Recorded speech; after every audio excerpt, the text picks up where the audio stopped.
தேவன் உனக்கு உண்டு. பானையில் மாயெண்ணை குறைந்திட்டாலும் காக்கும் தேவன் உனக்கு உண்டு. கர்த்தர் உண்டு, வார்த்தை உண்டு, தூதன் உண்டு, அவர் அற்புதம் உண்டு. கர்த்தர் உண்டு, வார்த்தை உண்டு, தூதன் உண்டு, அவர் அற்புதம் உண்டு. இல்லை என்ற நிலை வந்தாலும் இருப்பதை போல அழைக்கும் தேவன். இல்லை என்ற நிலை வந்தாலும் இருப்பதை போல அழைக்கும் தேவன். உயிர்ப்பிக்கும் ஆவியினார் உருவாக்கி நடத்திடுவார். உயிர்ப்பிக்கும் ஆவியினார் உருவாக்கி நடத்திடுவார். கர்த்தர் உண்டு, அவர் வார்த்தை உண்டு, தூதன் உண்டு, அவர் அற்புதம் உண்டு. கர்த்தர் உண்டு, அவர் வார்த்தை உண்டு, தூதன் உண்டு, அவர் அற்புதம் உண்டு. எரித்தாற்று நீர் வற்றினாலும், தேசம் பஞ்சத்தில் வாடினாலும், எரித்தாற்று நீர் வற்றினாலும், தேசம் பஞ்சத்தில் வாடினாலும், பானையில் மாயெண்ணை குறைந்திட்டாலும் காக்கும் தேவன் உனக்கு உண்டு. பானையில் மாயெண்ணை குறைந்திட்டாலும் காக்கும் தேவன் உனக்கு உண்டு.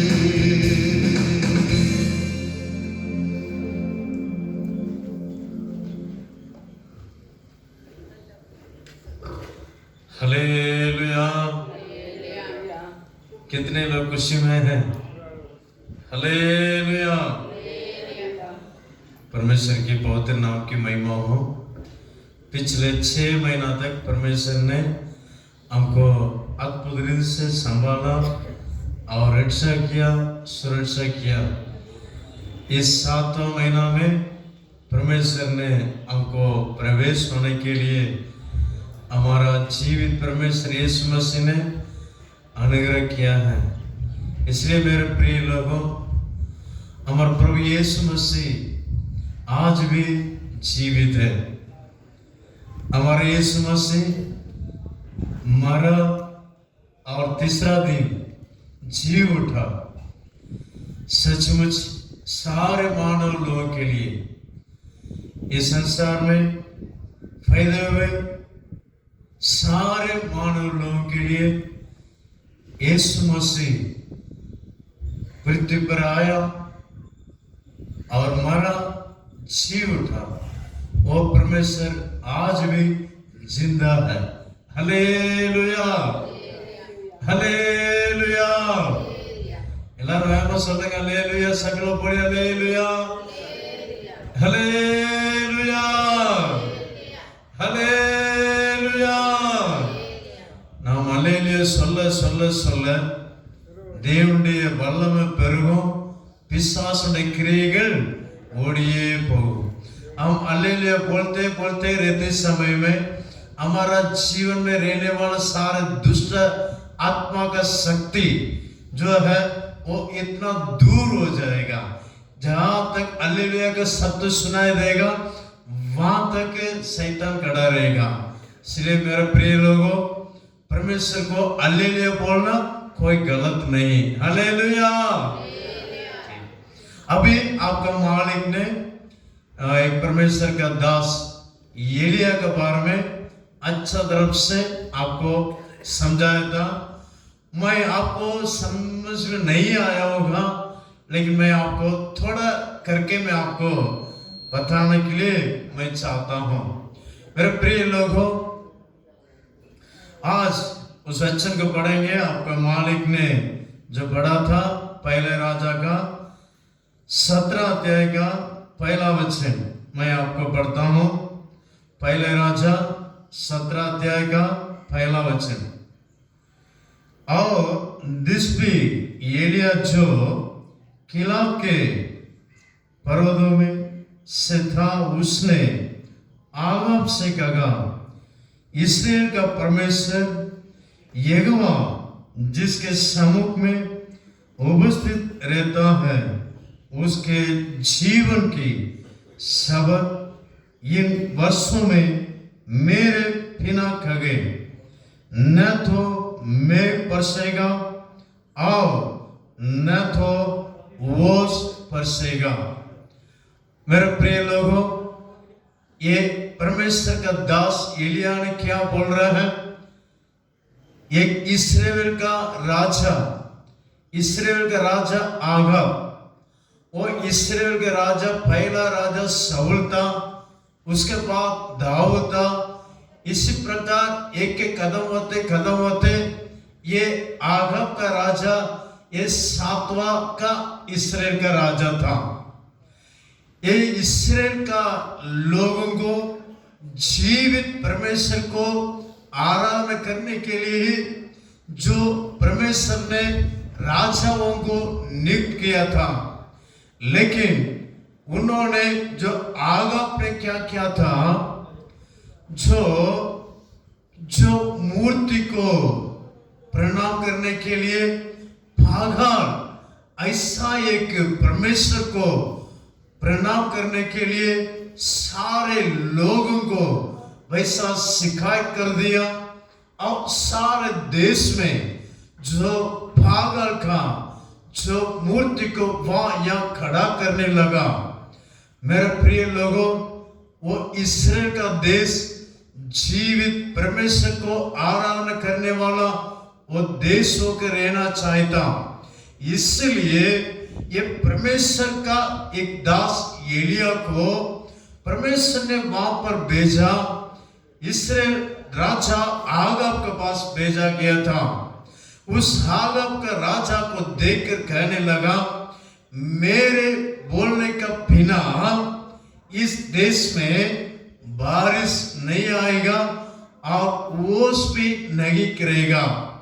इसी प्रकार एक शब्द का द्वारा वो बोलने लगा, मेरे बोलने का बिना मैं जब तक न बोलेगा तब तक इस देश में बारिश नहीं आएगा और मेघा भी ओस भी नहीं गिरेगा। मेरे प्रिय लोगों, इस्राएल का देश आप जानते हैं इतना अरा रहने वाला देश है। अगर बारिश नहीं होने से किसान लोग कैसा कर सकते हैं? और भेड़ बकरी गाय बैल कई जानवर रहेगा, वो जानवर कैसा पानी पिएंगे? एक बहुत बड़ा सवाल का बीच में आ गया। एक साल हो गया, बहुत बड़ा कष्ट हो गया उस इस्राएल देश में। जैसा एलिया परमेश्वर का दास ने कहा था वैसे ही पानी नहीं आया, वर्षा नहीं हुआ और ओस भी नहीं गिरा। मेरे प्रिय लोगों, वो देश कितना अरा देश था, अभी पूरा सूखा स्थिति में दिखा दे रहा है और गाय बैल बिना पानी से मर रहा है, कई लोग भी मर रहे हैं। मेरे प्रिय लोगों, हमारा भारत देश में भी आप लोग सुने होंगे, अगर बारिश नहीं होने से कितने लोग मर रहे हैं। आप लोगों को मालूम है, आप लोग समाचार में सुन रहे हैं। मेरे प्रिय भाइयों बहनों, यीशु मसीह का परमेश्वर का दास जब तक न बोलेगा तब तक बारिश नहीं होगा। इस कारण को उस आग अपने समझना चाहे करके परमेश्वर ने अपना दास एलिया के द्वारा बोलने लगा। मेरे प्रिय भाइयों बहनों, और 3 साल हो गया। 3 साल होने के खाने के लिए भी कष्ट है और पीने के लिए भी कष्ट है, बहुत तकलीफ है, बहुत तकलीफ में रहते हैं। मेरे प्रिय भाइयों, दया करके थोड़ा देर चुपचाप बैठ जाए। मेरे प्रिय भाई बहन चुपचाप बैठ जाए।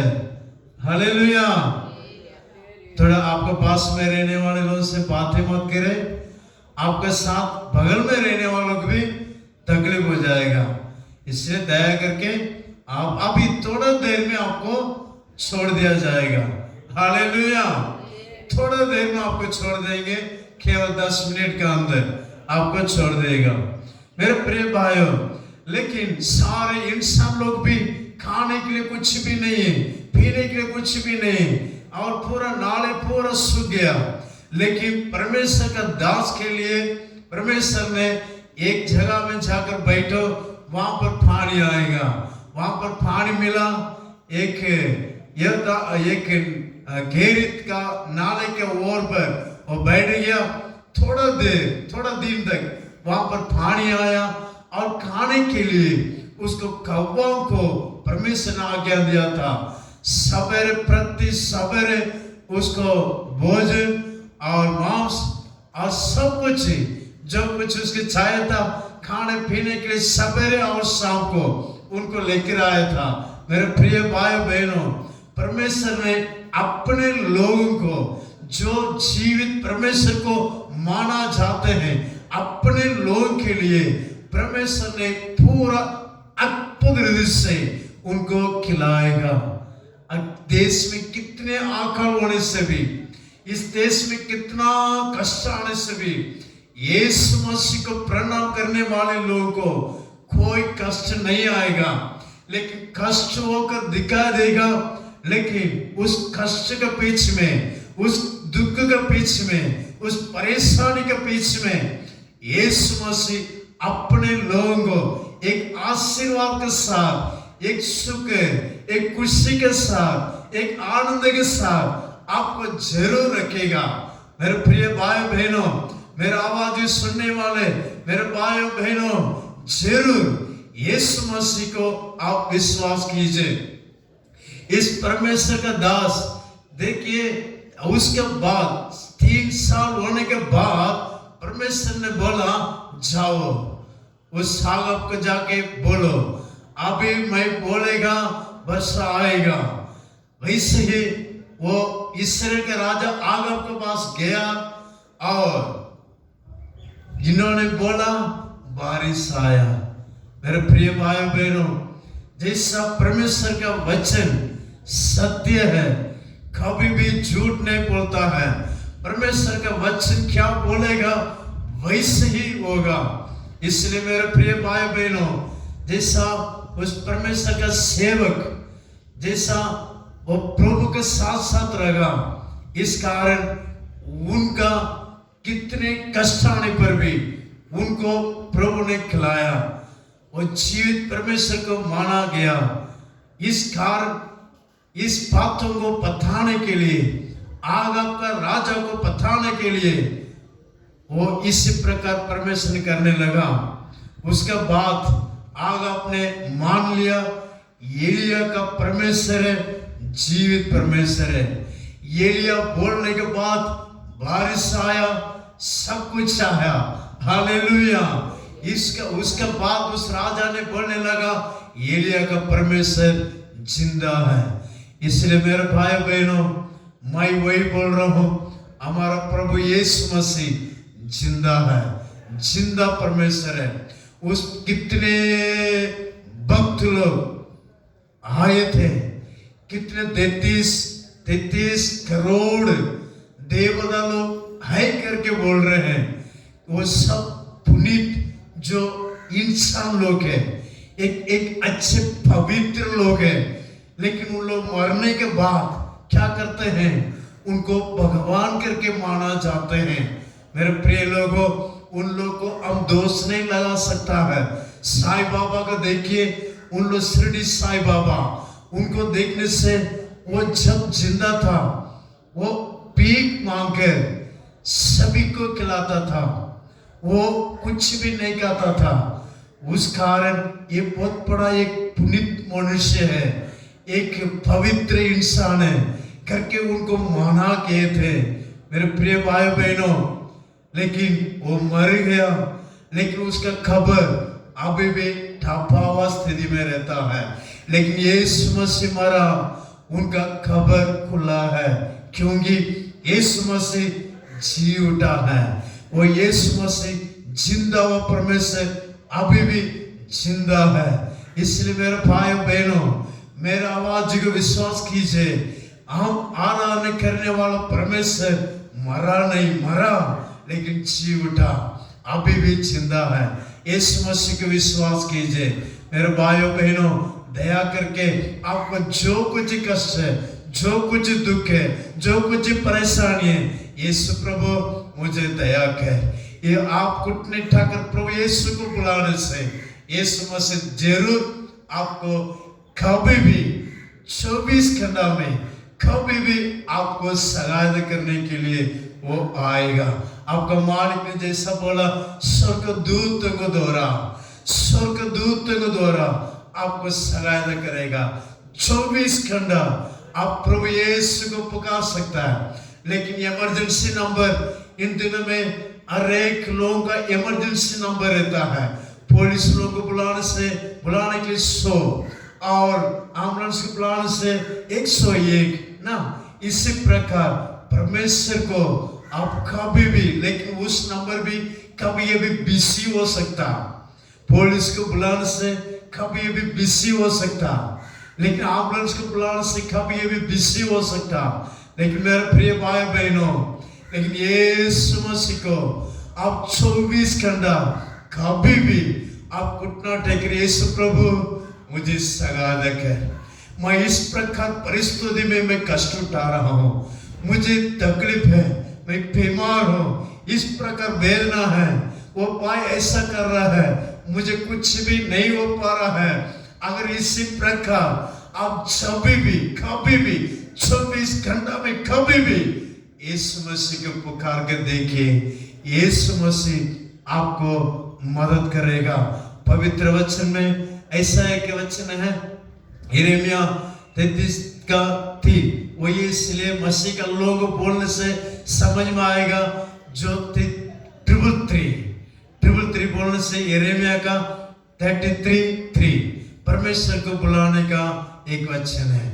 मेरे प्रिय भाई बहनों, प्रभु को पुकारिए, यीशु मसीह आपको छुड़ाएगा। आंखों को बंद करेंगे, हम प्रार्थना करेंगे, कண்களை மூடுவோம், நாம் செபிப்போம்। Hallelujah, hallelujah. यीशु मसीह जीवित परमेश्वर है। இயேசு கிறிஸ்து அவர் என்றும் ஜீவிக்கிறார், அவர் ஜீவனுள்ள தேவனாக இருக்கிறார்। எத்தனையோ புனிதர்கள் இந்த உலகத்தில் வந்தார்கள், ஆனால் அவர்கள் மரித்தார்கள், அவருடைய கல்லறை இன்றும் மூடப்பட்ட நிலவரத்தில் இருக்கிறது। ஆனால் இயேசு புனிதராக வந்தார், அவர் மரித்தார், அவர் உயிர்த்தார், அவருடைய கல்லறை இன்றும் திறந்திருக்கிறது। நாம் ஆராதிக்கிற தேவன் ஜீவனுள்ளவர்। அந்த ஜீவனுள்ள தேவனை நோக்கி நாம் கதறுவோம்। உங்களுடைய பிரச்சனை என்ன பிரச்சனையா இருந்தாலும் சரி, எப்போ கூப்பிட்டாலும் சரி, அவர் உங்களுக்கு உதவி செய்ய வல்லவராக இருக்கிறார்। உங்களுடைய எஜமான் கூறினது போல தேவ தூதரை கொண்டு உங்களுக்கு உதவி செய்ய வல்லவராக இருக்கிறார்। ஹல்லேலூயா। எலியாவுக்கு உதவி செய்த தேவன் உங்களுக்கும் உதவி செய்ய வல்லவராக இருக்கிறார்। நீங்கள் எந்த சூழ்நிலையில் இருந்தாலும், பலவிதமான தேவைகளோடு இருக்கலாம், வியாதி மத்தியில் இருக்கலாம், பலவிதமான போராட்டத்தில் இருக்கலாம், பிசாசின் கட்டுகளில் காணப்படலாம், சாப கட்டுகளில் காணப்படலாம்।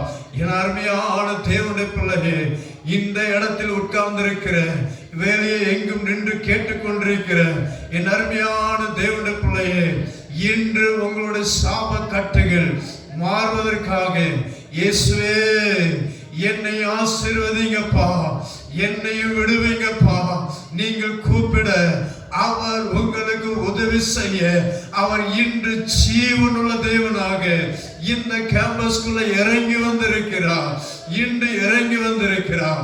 அல்லேலூயா। கூப்பிடுங்க, இயேசுவே எனக்கு உதவி செய்யுங்கப்பா, எனக்கு உதவி செய்யுங்கப்பா, எனக்கு உதவி செய்யுங்க, உம்முடைய வல்லமையினால் நிரப்புங்க।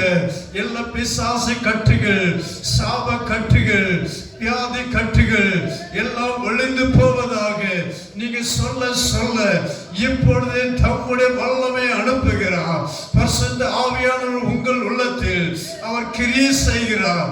ஹல்லேலூயா, ஹல்லேலூயா। இயேசுவின் இரத்தம் ரத்தம், இயேசு கிறிஸ்துவின் ரத்தம் இப்பொழுதே தெளிக்கப்படுகிறது. அந்த ரத்தம் எல்லா வியாதிகள் மறைகிறது. எல்லா சமாதான சீர்கேடுகள், குடும்பத்தில் உள்ள சமாதான சீர்கேடுகள் எல்லாம் மறைகிறது. இப்பொழுது விடுதலை. ஷபா ரபா ஓ ஷகரா திரபரா.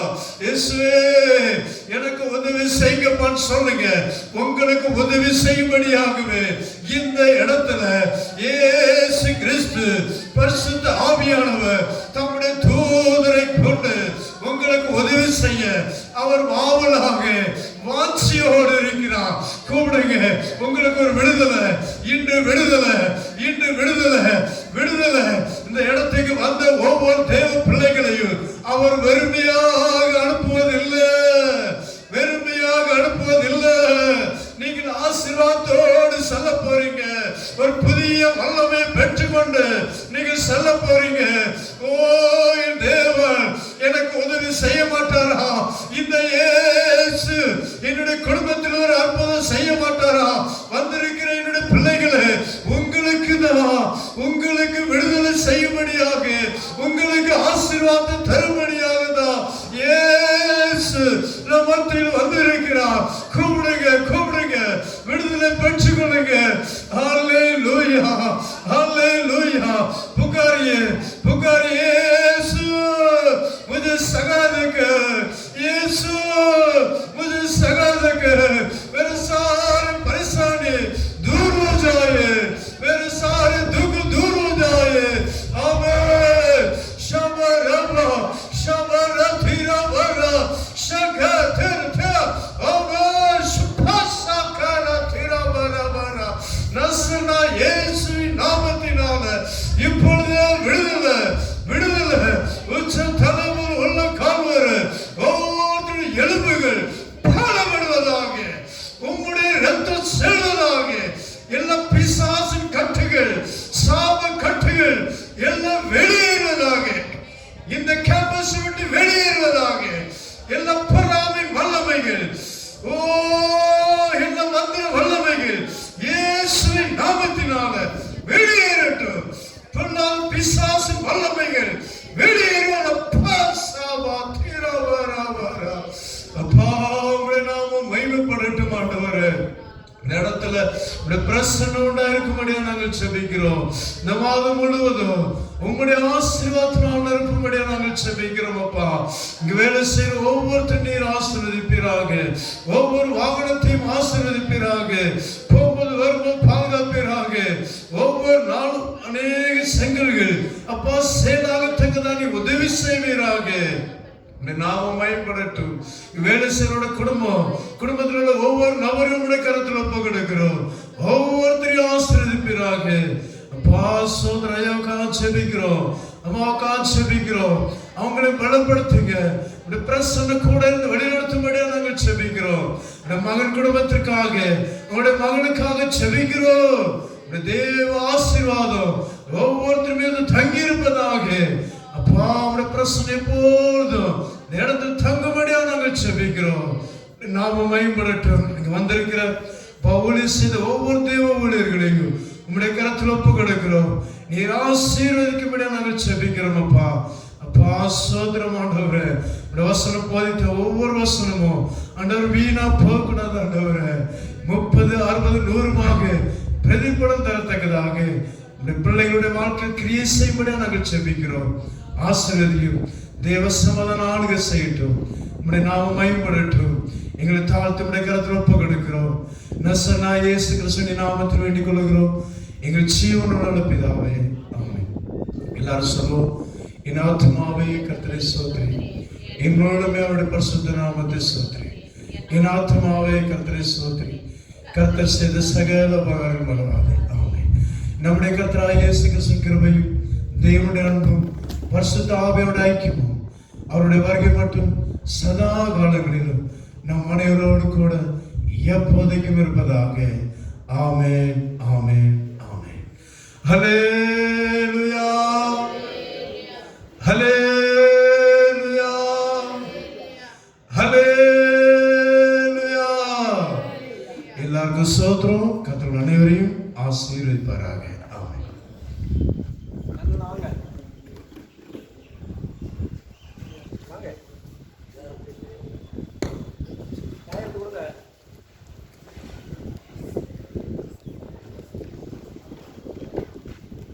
காய்கறி எடுத்து கொடுங்க